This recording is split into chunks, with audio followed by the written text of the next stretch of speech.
Bienvenue sur la chaîne YouTube de la poissonnerie. Aujourd'hui, je suis accompagné d'un gros pépère ou d'une grosse mémère. J'ai en ma possession un mérou cernier de 12 kg. Je pense que c'est un poisson que peu de personnes ont vu. Le mérou, c'est un poisson assez rare pour le coup. Tout le monde connaît le mérou typique de Méditerranée, le mérou brun. Ici, on est sur un mérou d'Atlantique. C'est une espèce qui est différente du mérou brun qu'on trouve en Méditerranée. Celle-ci vient d'Atlantique et se retrouve en fait du nord de la Norvège jusqu'au sud de l'Angola. C'est là où il a été pêché au plus au sud. Mais on le trouve aussi en Méditerranée. Mais aujourd'hui, en Méditerranée, c'est une mer qui est quand même très pêchée, surpêchée sur une très large majorité des espèces. Et du coup, ce mérou-là se fait de plus en plus rare en Méditerranée. Depuis 20 ans, il y a eu quand même un moratoire sur le mérou en Méditerranée. Et aujourd'hui, il y a 5 espèces de mérou en Méditerranée qui sont extrêmement protégées, du moins en France. Et ce mérou en Méditerranée en fait partie. Alors pourquoi le mérou, c'est une espèce où il y a un moratoire autour en Méditerranée? C'est tout simplement parce que c'est une espèce déjà dans le mode de vie très territorial. C'est pas un grand migrateur, c'est un poisson qui va rester vraiment sur une même zone toute sa vie. De ce fait, ça le rend quand même très vulnérable à la pêche. Donc aujourd'hui en Méditerranée, ce mérou, il est interdit à la pêche en plongée sous-marine.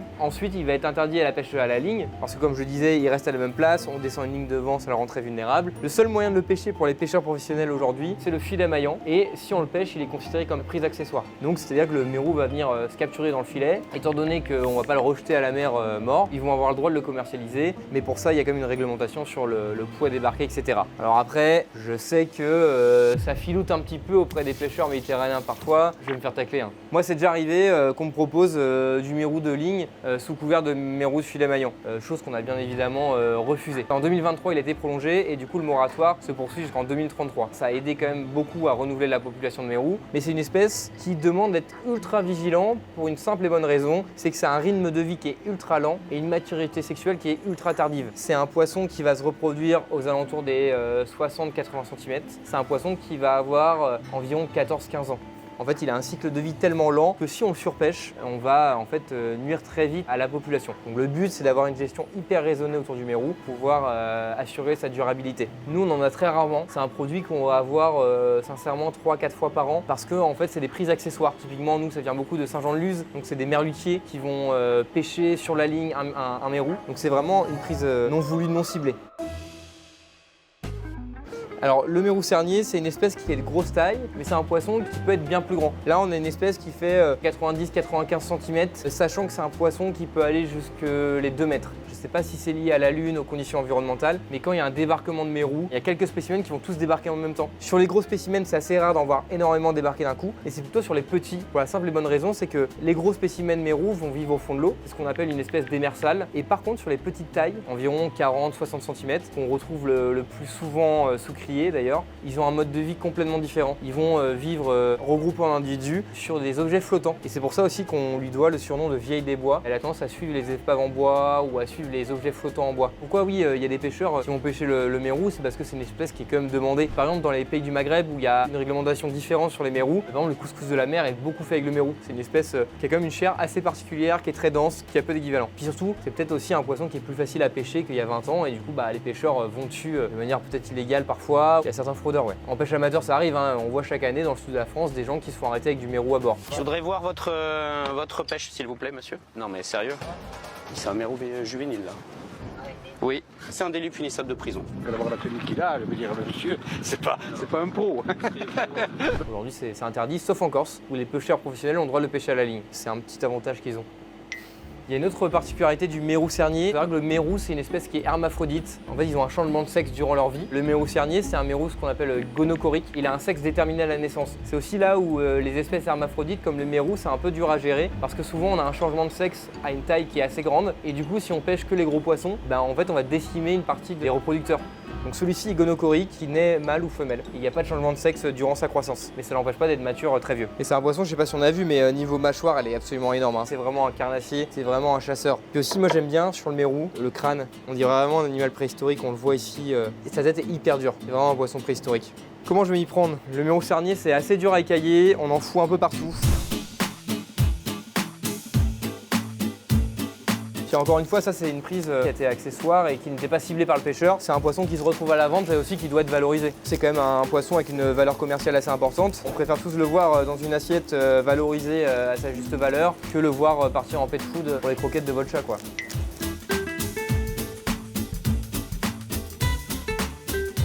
Là, c'est le feu d'artifice là. Ah putain, j'en mets partout.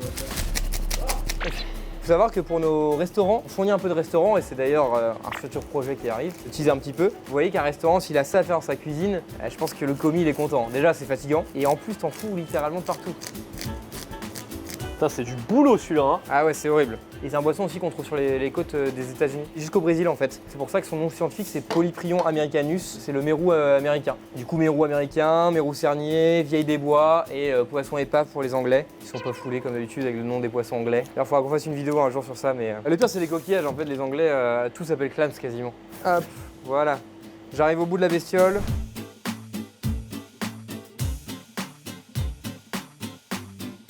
Les petits ciseaux, ils rament un petit peu. Il y a des gens qui nous ont dit que c'était des ciseaux Maped. Je vous assure, c'est les meilleurs qu'on puisse trouver quasiment. Ça vient du Japon. Ah, sous-estimez pas les gars. C'est des Silky et franchement, ça marche hyper bien. Alors, je vais le nettoyer. Oh putain, pardon.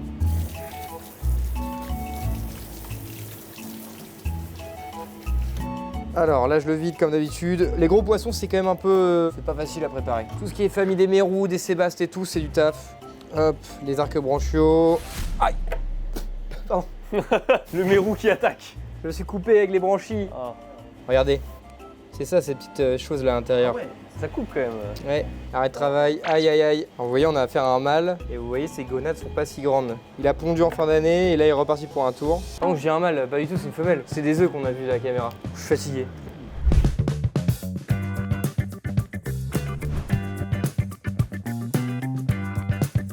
J'arrive au bout. Ah. Petite chose intéressante, ça souvent on le voit sortir de la bouche des poissons et il y en a beaucoup qui pensent, parfois on dit que c'est sa langue et tout, pas du tout. Là c'est plutôt en fait les organes. En gros le poisson est pêché en profondeur, il a du gaz dedans, donc sa vessie natatoire va grossir parce qu'il remonte, ça se dilate. Et du coup ça va appuyer sur ses organes et ces organes vont migrer, sortir par la bouche. Donc souvent sur les poissons pêchés profondément, on a l'estomac, tous les viscères qui vont ressortir par la bouche. Alors là, je vais m'amuser à nettoyer le poisson.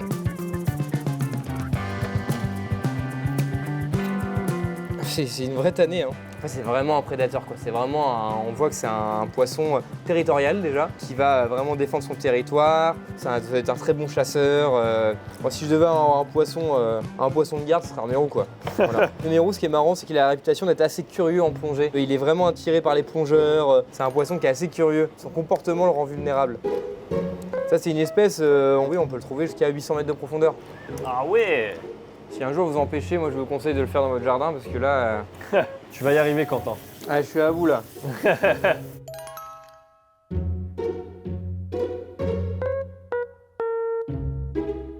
Donc sa bouche là, je mets ma main dedans, c'est vraiment c'est des micro-dents, mais il y en a partout. Et vous voyez la taille de la bouche, je peux mettre mon avant-bras, je pourrais aller jusqu'à l'épaule. Hein. Je vais devoir sortir mon nouveau jouet, un débat de 21 cm. Alors je pense par la queue.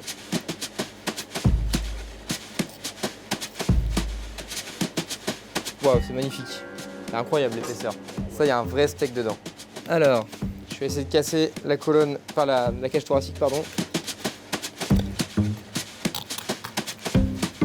Très bien, parfait. Hop. Ça fait quand même un sacré filet. Hein. C'est un poisson qui a une grosse tête, donc on n'aura pas un rendement qui est énorme. On sera sûrement sur un poisson qui va être aussi assez cher. Vous voyez, c'est quand même un beau filet. Niveau poids, 2,3 kg, on récupère 5,7 kg de chair, quasiment la moitié du poisson, on met dans les standards de récupération.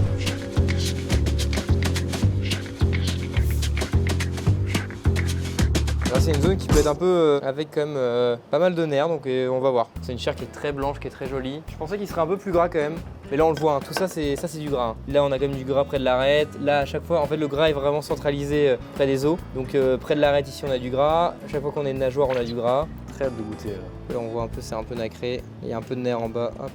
Là il y aura un peu de mâche parce que le poisson est frais et on est sur une tête de filet, donc il y a quand même un peu de nerf. Ouais, c'est plus vers hook, c'est plus tendre, c'est plus... Bon, l'idée c'est vraiment le centre du filet, c'est quand même très bien. Les chefs qui ont une exigence et qui parfois ils nous demandent du cœur de filet vraiment. Ah ouais, comme ça on peut demander? Non. Ah ok, normalement vous pas demander. Non, ça nous arrive, mais en fait c'est compliqué parce que personne entre guillemets veut la tête de filet. Après oui, ça nous est arrivé de le faire. En fait c'est juste que ça demande une découpe un peu différente parfois. Puis après il y a des gens aussi qui veulent le poisson pour cuire, donc en fait ça marche très bien. Là celui-ci on cuit la tête, on va voir aucune différence. J'ai coupé du bœuf de Kobe il y a pas très longtemps et en fait c'est marrant comment la technique avec le couteau, et c'est exactement l'inverse. Tu sais, là tu prends le talon et tu fais comme ça, tu vois. Le bœuf de Kobe c'est comme ça. Et c'est quoi la forme de couteau? En vrai, c'est assez similaire, hein, c'est pas très différent. Hein. Là, j'ai un peu de mal à couper. Ce qu'on peut faire quand on a un sashimi qui est un peu dur à couper, on peut vraiment l'entailler un petit peu ici comme ça. Et en fait, ça va casser les fibres. Bah, tu rigoles, mais ça, c'est une technique de zinzin. Quand j'ai fait venir Yann et tout au Japon, il y a Kohei qui avait fait cette technique-là sur une viande. Il nous l'a servi grillée et ils étaient choc-barres. Hein. C'est un truc qu'on fait beaucoup sur les poissons plats notamment. Alors, les sèches, les céphalopodes, on le fait. Mais aussi sur les poissons plats comme le turbo. On va tendance à mettre quelques lignes dedans. Pondu soja. Je dirais plus soja quand même. Hein. Ouais, soja. Bon, allez, on va à la main. C'est quoi, là,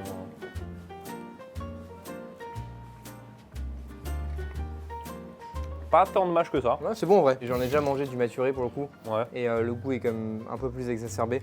Là, c'est très bon. C'est très bon, il y a un truc un peu Il y a noisette du goût de presque à la fin. Je pense que ce côté noisette en le maturant Ah oui, ça doit être ressort. encore plus. En fait, c'est le gras, je pense, du poisson qui apporte. Oui, ce c'est côté-là. voilà, c'est la noisette. Et en vrai, c'est vrai qu'on a eu une tête de filet qui est quand même assez nerveuse. Franchement, zéro. niveau mâche, c'est hyper bon. C'est vraiment, il n'y a pas du tout cette mâche que tu peux avoir sur un bar, tu Oui, vois, exactement. qui est un peu difficile. Là, ça n'a rien à voir. Hein. Je teste celui-là où tu as un peu haché le truc.